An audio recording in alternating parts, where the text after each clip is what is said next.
Assalamualaikum warahmatullahi wabarakatuh. Kami dari kelompok 2, kelas B25,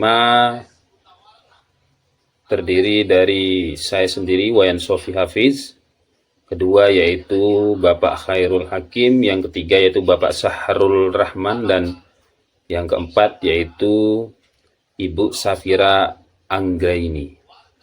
Kami di sini akan menjelaskan hasil mini riset tentang bimbingan dan konseling di era digital.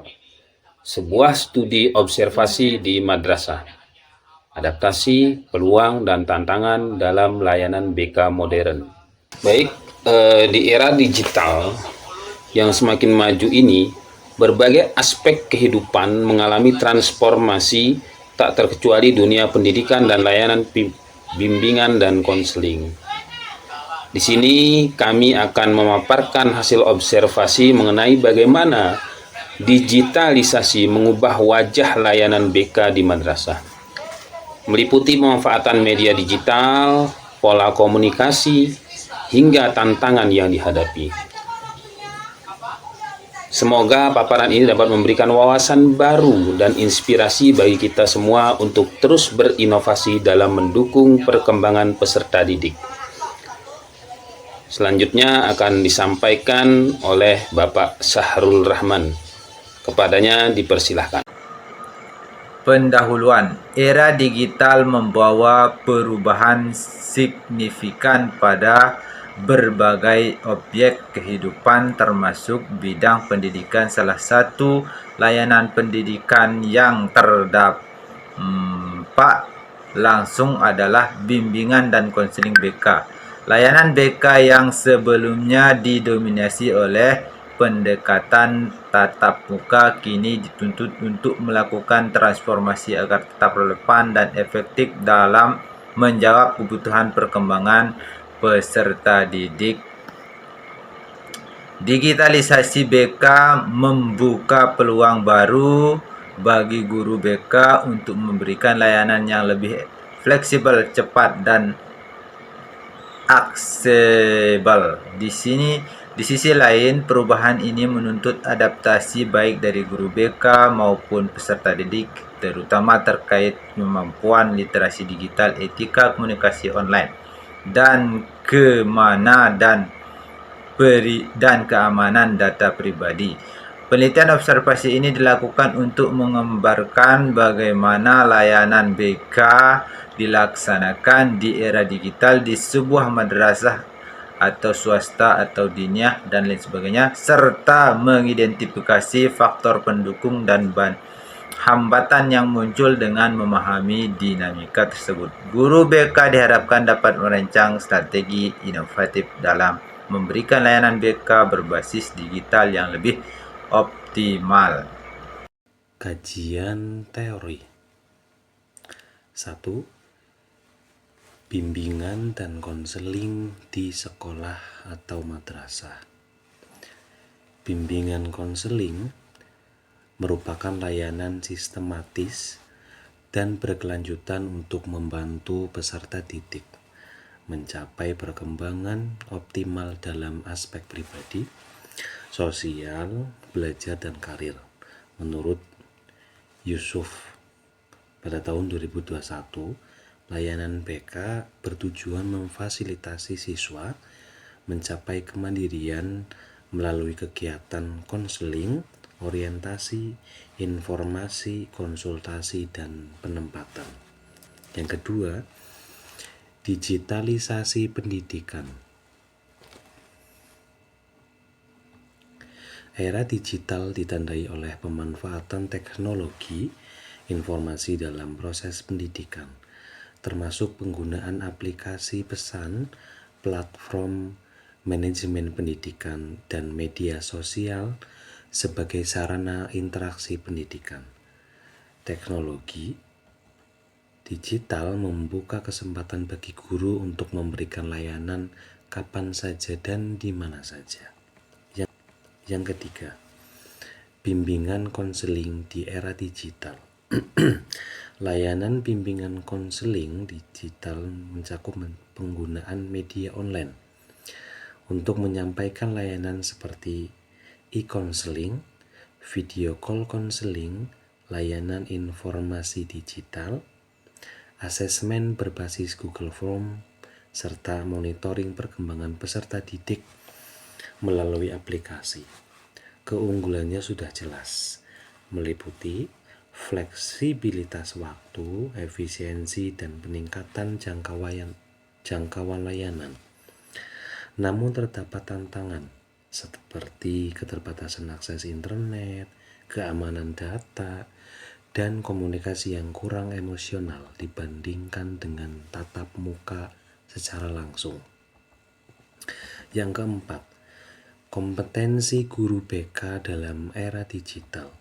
Guru BK perlu menguasai literasi digital, etika konseling daring, pemanfaatan aplikasi pendukung, dan manajemen data siswa berbasis digital.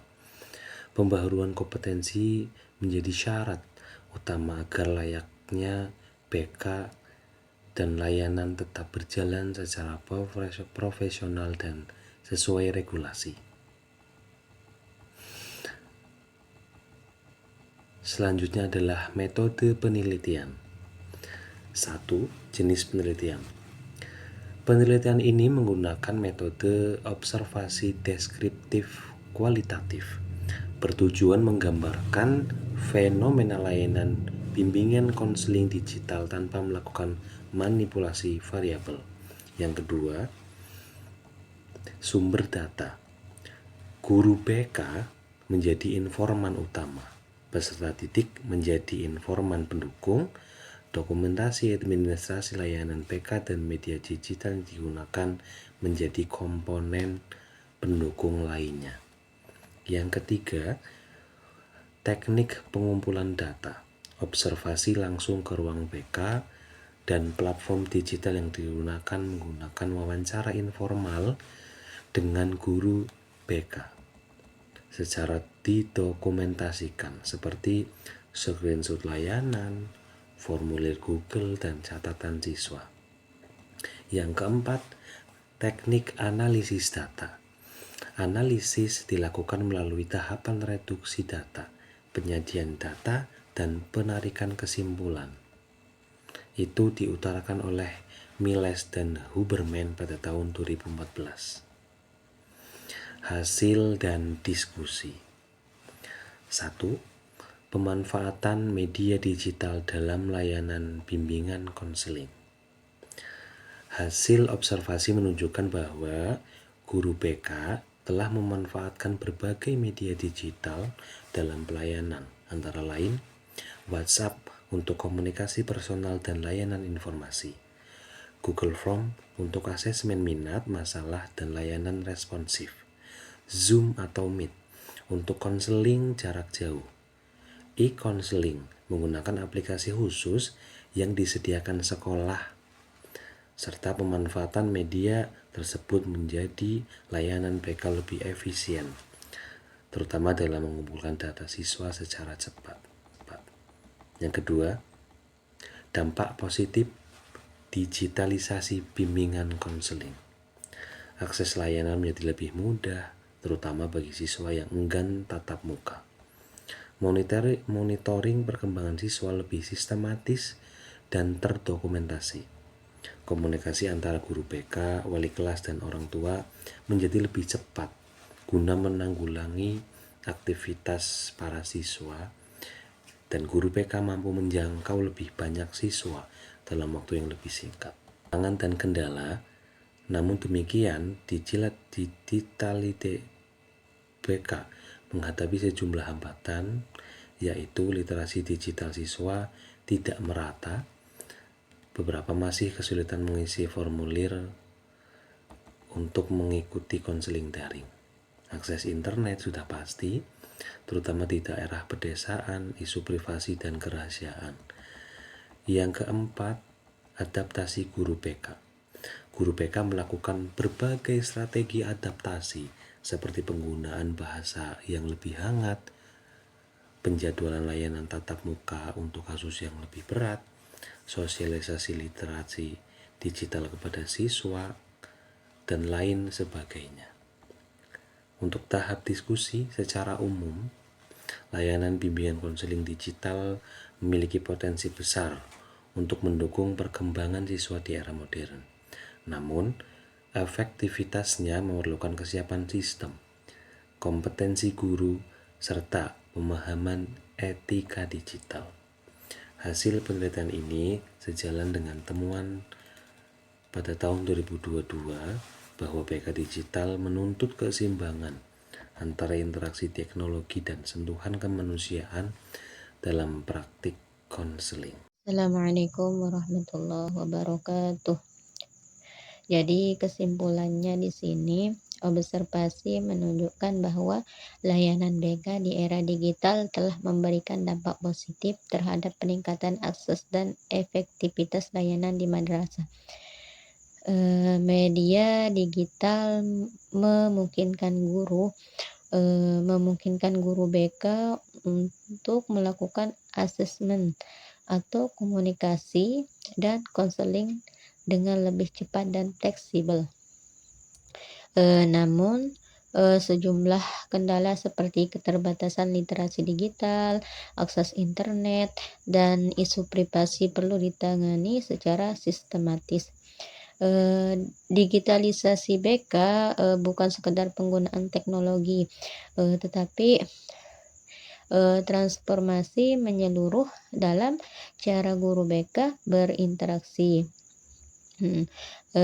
berinteraksi, berkomunikasi, dan memberikan dukungan kepada peserta didik. Oleh karena itu, penguatan kompetensi digital guru BK dan regulasi layanan daring sangat diperlukan untuk memastikan layanan tetap profesional dan etis. Daftar pustaka Ansori M (2022) bimbingan dan konseling digital di sekolah. Peluang dan tantangan jurnal konseling pendidikan 10(2) 112-125 Miles MB dan Huberman AM (2014) kualitatif data analisis A methodis sourcebook Seik Publication Prayitno 2020 dasar bimbingan dan konseling Raja Wali First Yusuf S. (2021) psikologi perkembangan dan bimbingan konseling remaja Rosda Karya Sukardi D. (2020) layanan bimbingan dan konseling berbasis TIK di sekolah jurnal psikoedukasi 8(1) 55-68. Berdasarkan hasil pemaparan dari teman-teman kelompok 2 bimbingan konseling, dapat kita lihat bahwa era digital membawa peluang sekaligus tantangan dalam layanan bimbingan dan konseling di madrasah. Digitalisasi memungkinkan layanan menjadi lebih cepat, fleksibel, dan jangkauan lebih luas. Namun juga menurut kesiapan dari guru dan siswa, terutama dalam literasi digital dan etika layanan. Semoga hasil observasi ini menjadi pijakan untuk terus meningkatkan kualitas BK digital yang profesional dan penuh empati. Terima kasih atas perhatian dan kesempatan yang diberikan. Kami mohon maaf apabila ada kekurangan atau kesalahan. Kami akhiri, wallahul muwafiq ila aqwamit thoriq. Wassalamualaikum warahmatullahi wabarakatuh.